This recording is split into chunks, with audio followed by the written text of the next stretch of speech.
Hey, Noah YK here for YK Tech Paintball. Today I have something really cool for you. Basically, it's an ER-2 that's been converted to constant air.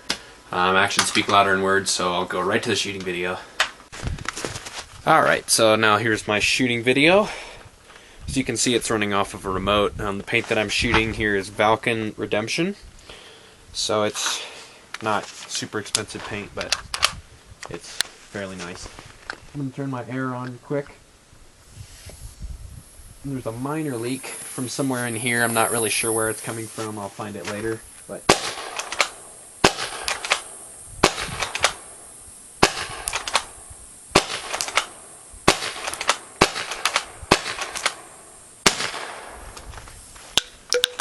I'm too lazy really to grab my entire pack.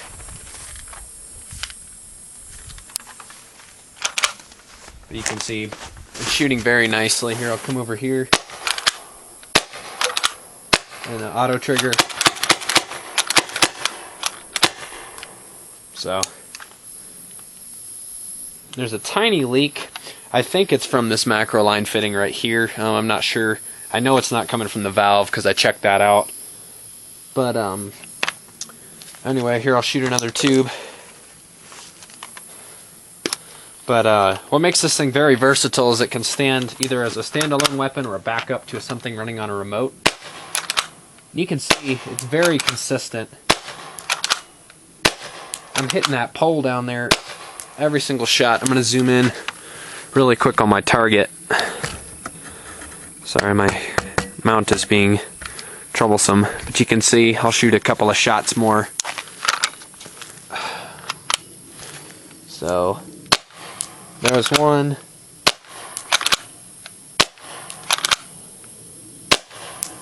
So you can see every shot it's hitting that pole down there. So anyway, and I'll shoot another couple auto trigger streams just so you can see how versatile this is. I apologize again for the snow. It's Colorado, and I don't run the snow, so.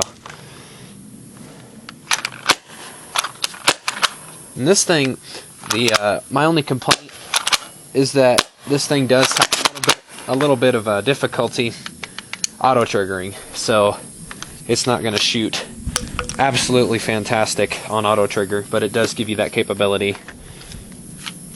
So,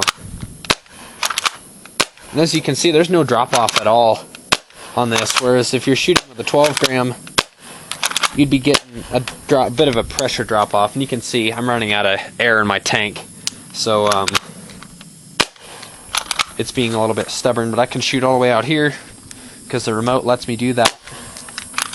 I can shoot all the way close to my mask like a rifle, but I think I'm about out of air. So I hope you enjoyed the video, and I hope you've learned a lot about this. I'll go and talk about a bit of the other.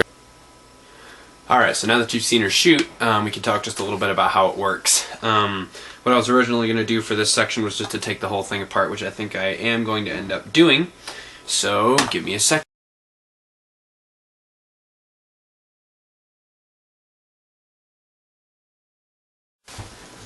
Alright, so I don't know how many of you have actually taken an ER-2 apart before. Basically, it's extremely well constructed. You have your barrel assembly, which I didn't especially like, although it does have a double detent. So there's a detent here, as well as there being a detent somewhere in here. I don't exactly remember where it is. But anyway, this just keeps the ball from rolling down the barrel, which is very nice. Something like an autococker doesn't have that in the barrel, which makes it a little bit annoying because you have to have the exact correct barrel. Basically how this thing works is when you pump it, it pulls this little piece forward here, which is your hammer. It pulls the hammer here and cocks it on the bolt right here. And then of course you pull the trigger, it comes back, and it's just a pop-it valve, it hits that. So this is your valve assembly right here. I'm going to take out the trigger, the pump and bolt assembly, and then of course your hammer. So basically what I've modified is the valve assembly. This just screws in with a pair of screws. So I'm going to take that out really quick. So basically what I've done is I have drilled this section out right here. This originally was just a 12-gram adapter that I actually threaded in. So I was able to take it on a lathe, or actually not on a lathe, sorry, a drill press. I made another part for it, which is nowhere to be found now. Oh, darn it. I lost it. Anyway, I made a convertible piece, which basically non-permanently converts an ER-2. It's basically a false 12-gram. This one, however, is permanently converted. I drilled this out and threaded it for 1/8 inch NPT, which is the standard macro line thread. And if I can find my crescent wrench here really quick, I can take it apart for you. So, let me grab that. This thing, when it shoots, it does shoot like a dream. I've had no problems with it. I've put a couple hundred rounds through it. The only problem that I did have was a leak coming out of here. Probably I just need to modify it a little bit. Sorry, I didn't have my crescent wrench on hand. I probably should have.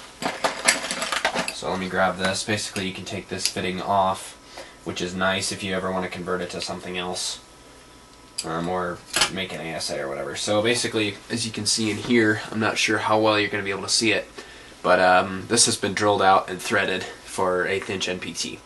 So that allows me to mount any standard macro line or braided steel hose fitting on there, which is extremely nice. And I do think that there is a leak coming from here. So what I'm going to have to do is take this down to the drill press and ream this out just a little bit, make it a little bit wider, because what's happening is I screw it in, it's actually catching on these and just creating a tiny little hiss.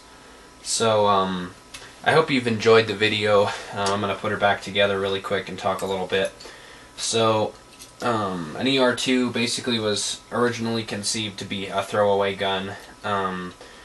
So I just thought I'd have a little bit of fun. I actually got this for free for fixing somebody's gun. They had an extra ER-2 that I wanted to play around with, and so rather than being paid for it, they just gave me an ER-2, which was a pretty sweet deal considering what I've done with it. I basically converted it to a permanent pump.